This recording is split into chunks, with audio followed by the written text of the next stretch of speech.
Hi guys, how are you? Doing well. How are you? Good. How are you? Doing great. Well, sort of, because this show made me cry way too many times for a show I used to watch as a kid. Um, but I wanted to start by asking both of you because you guys split that three-parter at the end because it goes, I think Chase, what you had two, and then you had one, Emmy, right? Yeah. How did that work in conversation since it is a complete story, but you guys are each telling certain aspects of it? You want No, go so for it. basically, I mean, we split those. We just kind of were like, Emmett was doing odds this season, and I was doing evens, and it just played out that way, right? So, but as far as communication goes, we are fans of the same stuff exactly, and it was a seamless marriage, so to speak, as far as our team and um all the way down to the entire staff, so it was very easy to communicate things. And of course, because of that, we wanted to see the same stuff, so it makes it much easier to build to moments because we're on the same page, as far as like see things, valuing the emotional beats and really trying to justify and pay those things off, like set those things up and then just kind of hitting it out of the park. That made it very easy. Yeah, and I gotta say, like the writing team just really also helped like make it easy, and they were Mhm. collaborative. It made it really like easy for us to then like kind of jump in and be able to go, okay, cool. We see where this is going now. Like visual, but for our visual language, it's just like Chase and I already almost speak a similar language, so it just made it super easy and actually fun and inspiring then to kind of be able to play off each other. Yeah. Hmm. Yeah, Yeah, with and with editors communicating and with each other as well, and it was seamless. It was pretty crazy actually. Yeah. oh my God, I love it. And Emmett, I mean, I have to ask because not only did you direct the one episode that I was like, this can't be real, but then you did it again with nine because I Wolverine is my boy, and then I was like, Gambit's hot. This is great. And first I watched Gambit, and then I was like, did they also just kill Wolverine? What is going on with all of the boys I love when they're showtime? He's fine. But when you do know that you have not one but two cliffhangers that people are going to be like, what does that mean? What's going to happen next week? Does that put an added stress on you knowing that that is going to instantly be the thing people start talking about the next day? I mean, you always worry. You always want to make sure that you're bringing it honor because it's like, look, Mhm. we know these are iconic moments and I want to do them right. So there's that. But I will also say I must be an emotional vampire because I just enjoy the tears that are coming. So there was a part of me that was like, I just can't wait to feast when I see, but it's good because I want to earn it. So there's always just a huge respect to the source material and just making sure that we hit it. And because we're fans too, that just Mhm. if it's gonna resonate with us, we just hope that it resonates with you guys. So I'm just honestly, thank you for saying that. I'm just glad that it hurt enough. Mhm. My brother called me and was like, he's fine, right? And then now my That's brother's funny. has so many theories. He's called me and been like, here are my theories. I'm like, I okay. love Like you that. guys are checking up on each other, like, Yeah. okay, he's right. It was his birthday and we talked about X-Men. But Chase, you got to kind of play in the sandbox with this last episode of like what I think everybody who knows the X-Men would consider to be the coolest kind of setup because it leaves so much room for interpretation for fans, but it also you get Apocalypse in two different eras in the Mhm. same episode. What was your first reaction when you read that in the scripts and just knew like, okay, cool, I get to direct two different eras of this character and people are gonna just talk about it until season two? Yeah, no, it's great, and as a setup as well.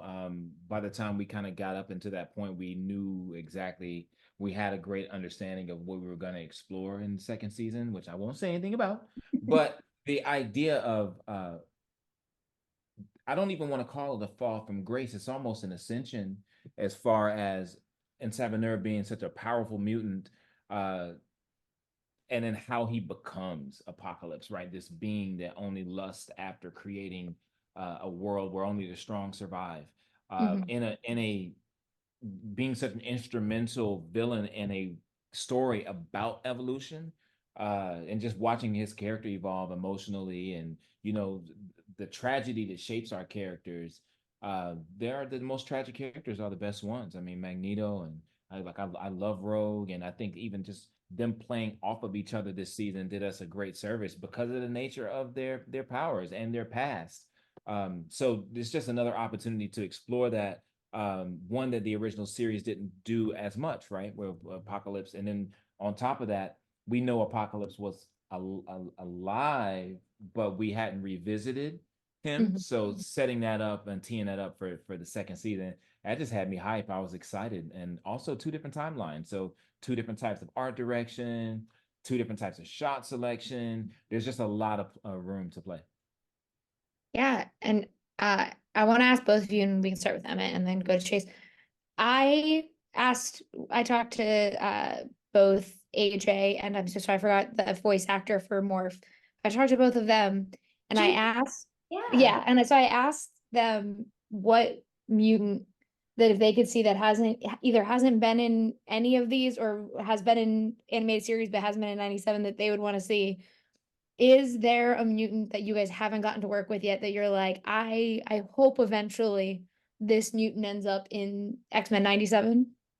Yeah, Oh, I got a couple. But, oh, my no, bad. I'm I jumping in. mean, That's how hype I am. I'm like, it's yo, just I got answers. I know. Well, no, that's great because it's like I have a long list, but I don't necessarily want to say because I want fans to be surprised by what season 2 brings. But Yeah. there's definitely like a lineup of favorites. You know what? Oh, there is one that we saw in season 1 who I adore and would love to see more of that I don't think I'm gonna get, but Glob. I love Glob Herman. Okay. And the fact that like we've got Glob running around in 105, it just makes me super happy. So, there's Mhm. just it's silly, but I'm gonna put Glob on that list. If I had to nominate one, man, I know. That's a I know hard that's one. tough because you nerfed my answer. I was like, well, that is true. I don't want to say too much, but I will say that I love Shard Bishop. Hmm. I love Shard's character, and to me, she, they're her and Lucas Bishop, who we know as Bishop. Their Hmm. powers are so similar, but I like her character a lot, and the way that her powers work is very interesting. And in the comics, I felt like she wasn't explored. She was and has sacrificed herself many times over, apparently, and is this being of pure energy. But I would love to just see in the future an opportunity to kind of see that. I think that would be great, Dude. especially exploring her and Bishop's timeline as far as how they used to work with each other. And if you Yeah. look at his Instagram, he draws Shard so cool. Oh, thank you. Oh, I can't wait to look at it now. And so I have to ask, I don't know if you can see her, but this is my little Wanda. And so I love Okay. the little tease at the end where it said Scarlet, which was off world. I was like, interesting. So she's not missing, but she's just off world. Fascinating. But I do like that that kind of gives us a guideline of where people are. Do you guys know where Wolverine and Storm are? Because we don't. Yeah. Just wanted to know because that was when me and my brother talked about it. We were like, where are they? Because we don't see them at that little end sequence. Yeah. Yeah. I think we don't want to give everybody too much at the same time. You just got to try to, like, hey, you're gonna have to watch and find out. You don't get all the answers. That's the way life works. You're gonna have to wait like how we had to wait. Yeah. Since Because we did have to wait for a little 96. bit. Yeah, we did. We was like, well, what's going on? What do we do? What do we do from 1996 to 2024? But Right? one of the things I think that everyone kind of really likes about this season is I was team like Scott is boring, and then this season made me like really care about Scott. Yes. I was like, okay, no, I get it now. Scott Summers kind of rules. Is there a character when you guys were directing that you kind of realized that you had a different appreciation for while working on the show versus Hmm. your initial jump reaction? Oh God, yeah. I mean, for me, honestly, Jean Grey. Jean Grey and Madeline Pryor, like I'm trans non-binary, but I lean Mm. masculine. So for me, growing up, Jean just didn't do anything for me. I know she's the Phoenix, and that's super strong and cool, But the fainting thing just kind of was like, ah. Yeah. Now Rogue, I was like, yeah, I could see her punch people all day. I think that's amazing. So to really dive into Jean's character in 103, especially with Madeline Pryor, I just found this whole new love and respect for her, for both of them, that then became really fun to explore throughout the season. And then I kind of also just made a very adamant point of like, I want to just make sure that I'm bringing this kind of spotlight to this character who I want to just people see how cool she actually is. Mhm. So I mean, and that's my own biases, you know, that I think she's always been awesome and cool. It's just that for me, I had a hard time relating, and now I have a better time relating. It's I don't know, maybe it's just age too, but I just actually found myself really falling in love with those two. Um, I'd say Deathbird. Oh, that's such a good one. Again, Good one. Deathbird is gangster, you know. So I appreciate Deathbird, like, and she's got all the bars, and she's everything I want to see out of a character, and because I love so many of the X-Men, right? Mm, But I've never really explored in terms of like art, um, drawing any of the Shi'ar characters. You know, I've always loved Gladiator because I like Superman, but I've always liked Gladiator for being like that Marvel version of Superman, and I like to mhm. troll the fans and say that Gladiator will destroy Superman, and that just makes people angry, and I like that. But outside of that, I really enjoy drawing Deathbird because she's so aggro all the time, and I appreciate that, Mhm. um, and her design is so 90s, and so just her relationship with Lalandra I thought was great. And you know, like I said, it was something that I never really explored before, but being able to direct an episode that highlighted her in the way that it did, I thought was great. But all the X-Men and their normal crew of people, I could draw them all the time, you know. Yeah. Yeah, so I have to ask one question because it came up on the internet and now I need to kind of know the answer. So do the X-Men wear wigs? Because when it shows their suits, their hair is included, meaning that their hair is not their hair. So do they wear wigs? Maybe. I mean, you know, we never really think about it because I love to lean into cartoon logic sometimes. But we actually had a surprising amount of conversations around those mannequins that you see at Mirror Island, where it's like, okay, well, I guess this is kind of a museum. So we should have like the whole outfit there. And then they just happen to be like, oh, good, because I need a costume right now. The other one burned up in at the mansion. But it Hmm. was really fun to play with that. And honestly, like I love our drag community.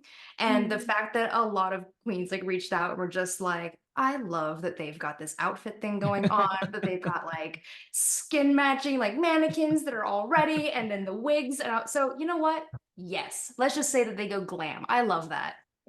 Yeah, I think it's Yes. cool though. I mean, if you're gonna Yeah. put it on display, you got to do it right. Like, you know, because that's like a part of the fit. Like that's the ensemble. It's like you need the hair, the particular cut, all of that goes together. You know, if I'm gonna showcase something in nice glass display cases, I want the whole thing. Oh, Yeah, I yeah. was like, this is great. They all got their wigs on. I love Yeah, Exactly. it. They're like can't be looking not prepared for battle. exactly. You know, Yeah. They're gotta going go out real quick. I don't have time to press this. Let me just throw this on real quick. You know. that's why Scott just puts the pill hat on. He's just like, I'm not gonna mess. Yeah, he's like he figured it out early. Like, you know. It's like no hair for me. I'm good. Yeah. Well, thank you guys so much for talking with me. I really, really, really loved this season. It's one of the best things I've watched recently, and I cannot wait for season two. Thank you so Thank much. you. That means a I lot. appreciate that. Thank you guys. Take care. Have a great Peace, one. peace.